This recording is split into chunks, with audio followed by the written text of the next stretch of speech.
It's all about changing the way you think about how you age. Because if you think that aging is all about doom and gloom, guess what? That's going to be your experience because you're going to be searching for that. But if you really feel that aging, this is going to be a time of new experiences, I'm going to do all these different new things, you're going to be searching for that and your experiences will translate that. That was Quave talking about women in midlife, and she's managed to make the most of her midlife by actually helping other women make the best of themselves and improve themselves at this time of life. And I'm not talking about the surface stuff, I'm actually talking about your entire life. That's what she helps with. Quave is actually a life coach for women over 50. So let's now hear from her and hear what tips she's got to offer you. And I remember this vividly. I was driving to the gym. I was in my white Tesla, just driving. It was like 5:30 a.m. And it occurred to me, it's like, you know what? Why don't I send out surveys to women already in their 50s to get some advice? I was like, yeah, that'll be good. So I can start planning ahead because I'm a planner. So I said, okay, I'll do that. And so when I got home after working out, I created the surveys, sent it out, and I was really excited to get the responses. And so as they were trickling in, I was like really excited. I hadn't started reading them. I was just excited just to get the responses. And then when I started reading them, excitement changed to disappointment really quickly. And then disappointment changed to heartbreak. I was like, what? And the reason for that was majority of the women, I'd probably say about 70% of the women describe themselves as feeling invisible. And I was like, what? I'm like, these women in their 50s they've done amazing things and now they think they're invisible. And so I decided, I'm like, okay, you know what? I'm going to go to my friend Google. I typed in invisible woman, and right after that came up invisible woman syndrome. And I started reading about it, and it referred to women who were in their 50s and who no longer felt relevant, and they felt that life was over. And I was like, whoa, whoa, whoa. I'm like, no. I'm like, this can't be happening. And it's interesting. As I was reading those words on the screen, I didn't feel angry or anything. All that came to my mind was, okay, Quave, you can be the change, you can make a difference.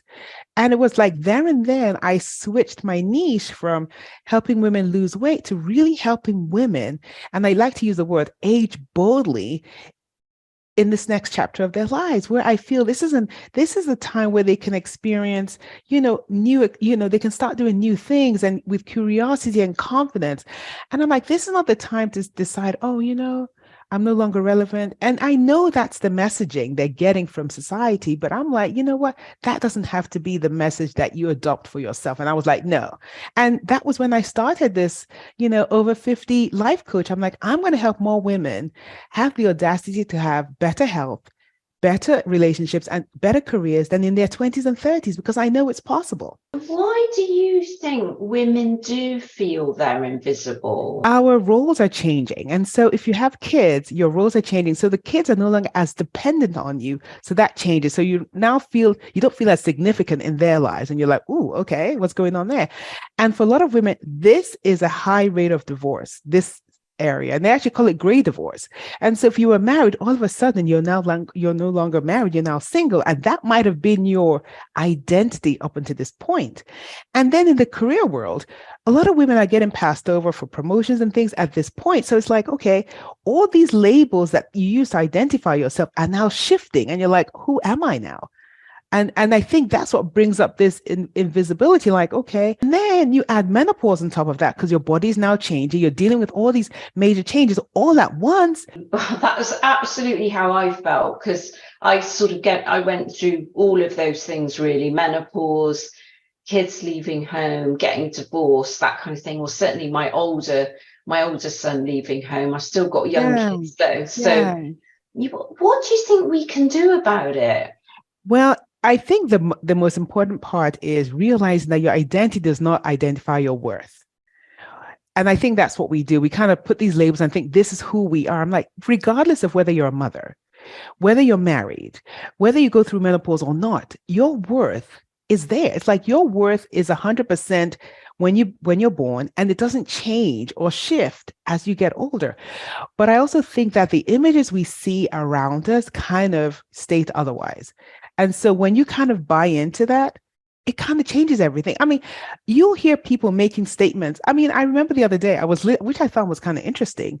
Don Lemon made a statement on CNN where Nikki Haley, who is a candidate, a political candidate, he made the comment. He said, "Oh, she's no longer in her prime," and Nikki Haley is 51. I'm like, how do you determine someone is no longer in her prime? Guess what, though? The guy, Don Lemon, he's in his 50s. I'm like, so who are you to be talking about? I mean, what do you think would be the first step that somebody can take if they're feeling like that feeling low, not feeling confident about themselves? So one of the first things I normally share with my clients is they have to learn this concept of emotional adulting.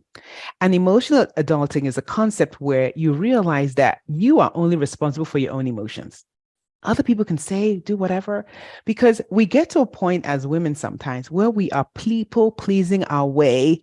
And then we get to 50, we're like, oh, okay, everyone else has done their thing. And you still want to keep people pleasing. And I'm like, you are not going to be able to live the life that you truly want if you keep pleasing others. And the thing is, what's interesting is you really can't please everyone. It's like, it's impossible. Learning this emotional adulting concept is key. And all it really means is you allow yourself to be concerned with just your own emotions, like being responsible for and it really helps you in your overall health and well-being. When you realize, you know what, if I do something, this is my decision.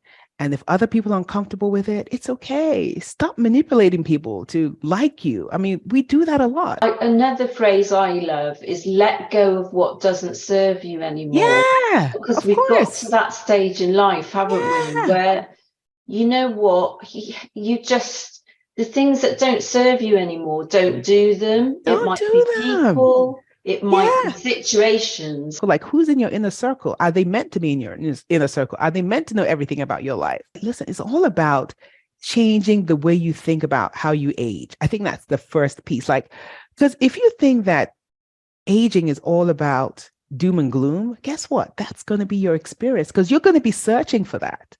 But if you really feel that aging, this is going to be a time of new experiences, I'm going to do all these different new things, you're going to be searching for that, and your experiences will translate that. And so a lot of the women that I work with, I help them start to think about aging in a very different way.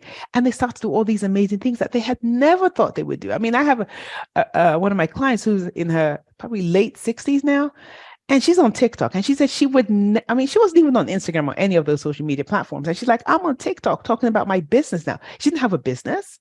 Now she has 2 businesses.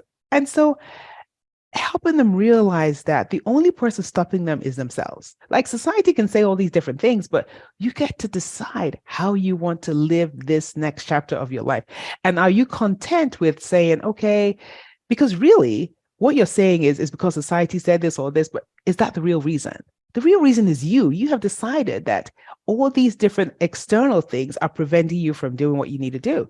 And I always like to tell my clients, I'm like, when you get to the end of your life, how many boxes would you have checked to say, yes, I did this, I did that? Like, do you want to check more boxes, or do you want to leave more boxes unchecked? Because that's the bottom line. If you're 50 and over listening to this, you have more or less lived more than more than half of your lifetime already. And so how do you want to live this next part? Like, you get to decide.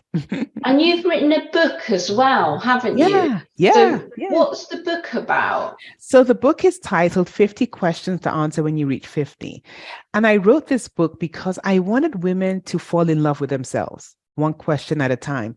Because sometimes when I meet my client, sometimes they have, like, I'll ask them, do you do this? Do you do that? They're like, no, I don't know. Like, sometimes even when I ask them their favorite color, they don't even know that they have fallen out of love with themselves because of all the different boxes they've tried to fit themselves into because of the expectations of others. And so for me, this was a book that could help them get in touch with themselves. So I'd love to ask you, if you didn't mind sort of telling us. Ask away.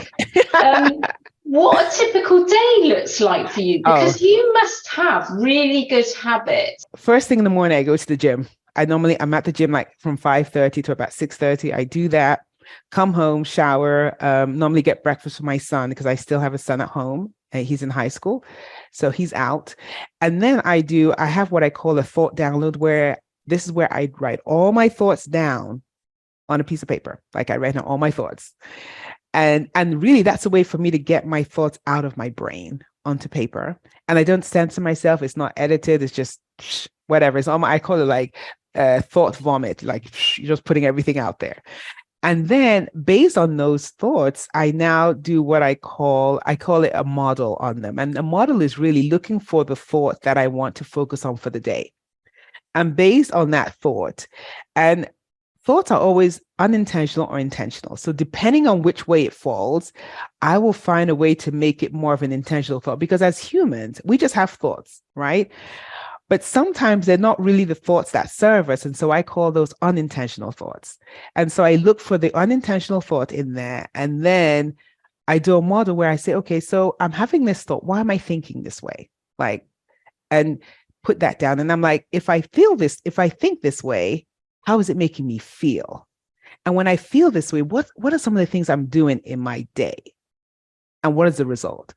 And depending on the outcome, if it doesn't provide the result that I want, I'm like, okay, let's look for an intentional thought about this circumstance. And how does that make me feel?